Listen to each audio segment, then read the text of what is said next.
तो हेलो दोस्तों, नमस्कार। जय जौहर, कैसे हो आप सभी? तो उम्मीद करता हूँ दोस्तों आप सभी स्वस्थ होंगे, मस्त होंगे, जबरदस्त होंगे। तो दोस्तों, मेरा नाम है बादल बामने और आप देख रहे हैं हमारा यूट्यूब चैनल आओ जरा सीखो जरा में आपका स्वागत है। तो दोस्तों, आज हम डिस्कशन करने वाले हैं एनसीईआरटी ज्योग्राफी क्लास 9th का चैप्टर 2 के संपूर्ण शॉर्ट नोट्स रिवीजन करने वाले हैं। ठीक है दोस्तों, अगर आप भी तैयारी कर रहे हो D triple S S B, NVS, EMRS, MPTET, CTET, KVS and तमाम अदर स्टेट को सभी को मिलाकर अगर आपका सब्जेक्ट सोशल साइंस है और आप टीचिंग एग्जाम की तैयारी कर रहे हो दोस्तों, या नॉन टीचिंग एग्जाम की भी तैयारी अगर आप कर रहे हो, तो फाइनली दोस्तों ये वीडियो बहुत ही शानदार होने वाली है, जानदार होने वाली और जबरदस्त होने वाली है। तो ठीक है दोस्तों, वीडियो में बने रहिएगा। वीडियो पसंद आए तो लाइक शेयर सब्सक्राइब करने में बिल्कुल कंजूसी मत करेगा। अगर आप भी चाहते हो कि इस वीडियो की पीडीएफ अगर आपको मिले तो डिस्क्रिप्शन में हमारे व्हाट्सएप ग्रुप और टेलीग्राम ग्रुप की लिंक दे दी गई है, जिस पे आप क्लिक करके आप हमारे ग्रुप से जुड़ सकते हो। तो ठीक है दोस्तों, वीडियो शुरू करते हैं। तो सबसे पहला सब टॉपिक है भारत की भौतिक विशेषताओं की उत्पत्ति, यानी जो भारत की भौतिक विशेषता की उत्पत्ति कैसे हुई है ये जानते हैं। तो सब टॉपिक पहला है जिसमें बताया गया है कि भारत की भूपटल की बनावट विविध है। जैसे भारत की भूपटल की बनावट विविध है कि कहने का मतलब है जैसे पर्वत हो गया, पठार हो गया, मैदान हो गया, मरुस्थल हो गया, समुद्र तट हो गया, द्वीप हो गया। जैसे हमारा शरीर है, हमारे शरीर में दो हाथ है, दो पैर है, ऊपर सिर है, पेट बीच में है, ठीक है, दो टांगे हैं, ठीक है। इस प्रकार से जैसे जो पृथ्वी है जो गोलाकार आकृति, उसमें भी अलग अलग प्रकार के पर्वत हैं, पठार देखने को मिलेंगे, मैदान देखने को मिलेंगे, अलग अलग मरुस्थल यानी जो थार मरुस्थल रेगिस्तान देखने को मिलेंगे, समुद्र आइट साइड के तट देखने को मिलेंगे, द्वीप जिसके चारों ओर पानी पानी और बीच में स्थल भाग हो जिसे द्वीप कहा जाता है, ठीक है। ये विशेषताएं बनी प्राचीन प्लेट विवर्तनिकी प्लेट टेक्टोनिक सिद्धांत के आधार पर, यानी जो ये जो विशेषता इसकी देखे जाए, ये जो प्लेट कैसे क्या बनी है, तो आप कहेंगे प्राचीन जो प्लेट विवर्तनिक जो टेक्टोनिक सिद्धांत के आधार पर देखा गया है, ठीक है। भारत की बनावट दो प्रमुख प्लेटों के टकराव से बनी, यानी आपस में दो प्लेटें टकराई जिससे ये भारत का जो निर्माण हो। एक तो है पहला कौन, तो आप कहेंगे अंगारा लैंड यानी यूरेशियन प्लेट, और दूसरी कौन सी है, तो आप कहेंगे गोंडवाना लैंड यानी इंडो ऑस्ट्रेलियन प्लेट, यानी दोनों जो लैंड भाग है या जो दो प्लेट है दोनों आपस में टकरा जिससे भारत का बनावट यानी भारत का निर्माण हो। इनके टकराव से हिमालय पर्वत बने और नीचे की ओर गंगा यमुना का मैदान, यानी ऊपर की ओर देखे जाएंगे तो दोनों जब टकराए तो ऊपर की तरफ देखे जाएंगे उत्तरी भाग में तो हिमालय पर्वत बने और नीचे की ओर जो बात की जाए तो गंगा यमुना का मैदान का निर्माण हो। ठीक है दोस्तों, ये सब टॉपिक पहला कंप्लीट। सब टॉपिक दूसरे की बात की जाए दोस्तों, सब टॉपिक दूसरा यह बता रहा है कि भारत की प्रमुख भौतिक विशेषता यानी main physical division of India, यानी भारत की प्रमुख भौतिक विशेषता क्या है, तो आप कहेंगे भारत की जो 6 प्रमुख भौतिक भागों में बांटा गया, यानी 6 भौतिक विशेषता कह लीजिए या प्रमुख भौतिक भाग कह लीजिए, ठीक है। तो 6 प्रमुख भौतिक भागों में बांटा गया है। तो आइए जानते हैं सबसे पहला कौन सा है, तो आप कहेंगे उत्तर का पर्वतीय क्षेत्र यानी द हिमालयन माउंटेन, यानी उत्तर का जो पर्वतीय क्षेत्र है द हिमालयन माउंटेन सबसे पहला, जिसके 3 समानांतर श्रृंखला देखने को मिलेगी। पहली कौन सी, ए हिमाद्री जिसे ग्रेटर हिमालय भी कहा जाता है, जो सबसे ऊंचा भाग है। माउंट एवरेस्ट जिसकी ऊंचाई है 8,848 मीटर जिसकी ऊंचाई जो हिमालय ग्रेट हिमालय का भाग है और सबसे ऊंचा यही है, ठीक है। दूसरा आएगा बी हिमाचल यानी लेजर हिमालय यानी औसत ऊंचाई और घाटी जिससे कश्मीर, जो हिमाचल वाला जो ये जो भाग है हिमालय का जहाँ पे जो कश्मीर घाटी है, कश्मीर जो शहर जो स्टेट है जो वहां पे देखने को मिलता है, और औसत ऊंचाई एक मध्यम ऊंचाई।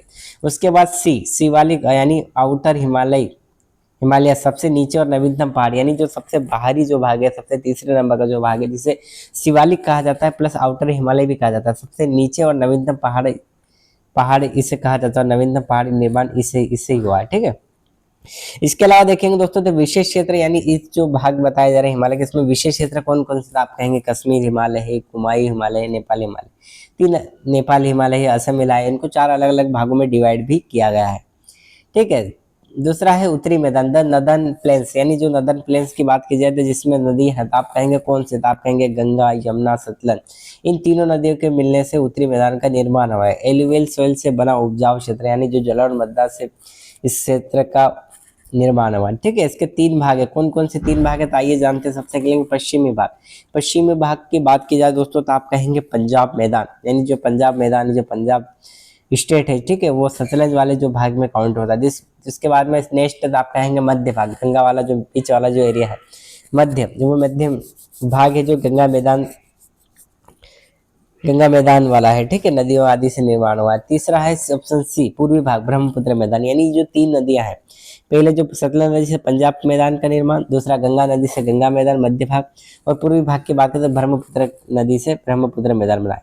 यह मैदान इंडो गैंगेटिक प्लेन्स कहलाते हैं, यानी इंडो गैंगेटिक प्लेन्स भी कहते हैं। भारत की 40% जनसंख्या यहाँ रहती है, यानी सबसे ज्यादा अगर जनसंख्या की बात की जाए पूरे भारत की तो 40% जनसंख्या इस मैदानी भाग में निवास करती है। तीसरा प्रायद्वीपीय पठार यानी द पेनिनसुलर प्लेटू की बात की जाती है, यह बहुत ही पुराना और कठोर चट्टान से बना है, यानी सबसे पुराना की बात की जाए तो प्रायद्वीप पठार, और कठोर चट्टाने से बना पठार बोला जाए तो प्रायद्वीप पठार। इसके 2 भाग है, तो कौन कौन से 2 भाग है, तो आइए जानते थे। ऑप्शन ए पहला मालवा पठार जो उत्तर में विंध्य और सतपुड़ा पहाड़ी के बीच है, यानी जो पहला भाग की बात की जा रही तो वो कौन सा था, आप कहेंगे मालवा पठार, जो उत्तर में है विंध्य और सतपुड़ा पहाड़ियों के बीच वाला जो क्षेत्र है जिसे मालवा पठार कहा जाता है। दूसरा बी दक्कन पठार की बात की जाए तो दोस्तों ये दक्षिणी भाग है जो नर्मदा गोदावरी कृष्णा नदियों से घिरा हुआ, यानी नर्मदा गोदावरी कृष्णा नदियों के घिरा हुआ पठार कौन सा था, आप कहेंगे दक्कन का पठार, जो कहाँ है तो दक्षिण में, ठीक है। यहाँ ब्लैक सॉइल यानी काली मिट्टी पाई जाती है और कपास की खेती, यानी जो काली मिट्टी इस पठार में पाई जाती है और जो सबसे उपयुक्त कपास के लिए होती है। चौथा आईवी, ठीक है, चौथा कह लीजिए तटीय मैदान द कोस्टल प्लेन्स की बात करें, द कोस्टल प्लेन्स की बात करें तो क्या है, तो आप कहेंगे पूर्वी और पश्चिमी तट पर स्थित, यानी पूर्वी भाग और पश्चिमी तट में जो स्थित भाग है जिसे तटीय मैदान भी कहते हैं। जिसमें पूर्वी तट की बात की जाए तो पूर्वी तट चौड़ा है, क्या है, तो चौड़ा देखने को मिलेगा, और डेल्टा गंगा और गोदावरी को देखने को आपको मिलेगा। पश्चिमी तट की बात करें तो संकीर्ण यानी थोड़ा छोटा है, और इसमें बंदरगाह और मुंबई कोचीन आपको देखने को मिलेंगे। समुद्री व्यापार के लिए बहुत ही महत्वपूर्ण क्षेत्र है ये, ठीक है। पांचवे की बात की जाए दोस्तों तो आप कहेंगे थार मरुस्थल द इंडियन डेजर्ट की बात करें जो राजस्थान में स्थित है, कहाँ स्थित है, तो आप कहेंगे राजस्थान में स्थित, जहाँ पे रेतीले टिब्बे यानी डनस बहुत कम वर्षा यानी 150 मिलीमीटर से भी कम वर्षा देखने को मिलते हैं, जहाँ पे रेतीले टिब्बे आपको देखने को मिलते हैं। मुख्य नदी की बात की जाए दोस्तों तो यहाँ पे लूनी नदी आपको देखने को मिलती है, ठीक है। छठा द्वीप समूह यानी आइसलैंड की बात की जा रही है, अंडमान निकोबार जो पूर्व बंगाल की खाड़ी में स्थित है, यानी पूर्व बंगाल की खाड़ी में जो स्थित एक द्वीप समूह जिसे क्या कहेंगे, तो आप कहेंगे अंडमान निकोबार द्वीप समूह। अंडमान निकोबार द्वीप समूह कहाँ स्थित है, तो आप कहेंगे बंगाल की खाड़ी में। कौन सी दिशा में स्थित है, तो आप कहेंगे पूर्व की दिशा में, जहाँ पे ज्वालामुखी द्वीप भी शामिल है जिसे बेरन द्वीप भी कहा जाता है, यानी बेरन द्वीप नाम से एक जो ज्वालामुखी वहां पे स्थित है। लक्षद्वीप की बात करें तो जो पश्चिम में स्थित है, जहाँ पे अरब सागर स्थित है, अरब सागर में कौन सा द्वीप स्थित है, तो आप कहेंगे लक्षद्वीप। कौन सी दिशा में, तो आप कहेंगे पश्चिमी दिशा में, जहां में मूंगा से बने प्रवाल द्वीप भी देखने को मिलते हैं, यानी जिसे कोरल आइसलैंड भी कहा जाता है। तो दोस्तों क्विक रिवीजन टेबल यानी जो एग्जाम ओरिएंटेड फास्ट रिवीजन के लिए क्विक रिवीजन टेबल भी हम बनाएंगे, जिसमें भौतिक क्षेत्र और विस्तृतता बता, जैसे हिमालय, हिमालय की कितनी श्रृंखला, आपने कहा 3 श्रृंखला, सबसे ऊंचा क्षेत्र आपको हिमालय देखने को मिलता है। उत्तरी मैदान की बात करते हैं उपजाऊपन यहाँ पे देखने को, एलुवियल सोल यानी जलोढ़ मृदा से इसका निर्माण हुआ, और जलोढ़ मृदा यहाँ पे देखने को मिलेगी। जनसंख्या की घनी आबादी, जनसंख्या घनी है यानी जनसंख्या की आबादी बहुत ज्यादा है यहाँ पे। पठार की बात करें तो दोस्तों प्राचीन चट्टाने और काली मिट्टी यहाँ पे देखने को मिलती है, प्राचीन चट्टानों से इनका निर्माण हुआ है, प्लस यहाँ पे काली मिट्टी पाई जाती है। तटीय मैदान की बात करी जाए तो जो पूर्वी जो तटीय भाग है वो चौड़ा है, और पश्चिमी जो संकुचित यानी छोटा है, यहाँ पे बंदरगाह आदि देखने को मिलते हैं। तीसरी बात की जाए दोस्तों चौथी सॉरी ठीक है, पांचवी बात की जाए दोस्तों तो इसमें देखेंगे तो मरुस्थल, तो मरुस्थल एक शुष्क यानी सूखा एरिया होता है जहाँ पे लूनी नदी आपको देखने को मिलती है, रेतीले भूमि रेतीले टीले आपको यहाँ पे देखने को मिलते हैं।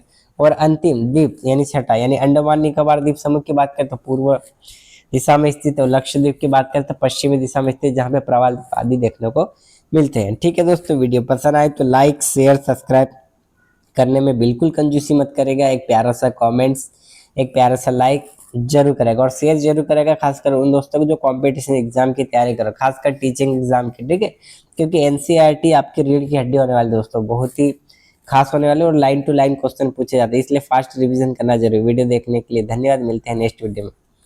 ठीक है दोस्तों, मिलते हैं नेक्स्ट वीडियो में, धन्यवाद।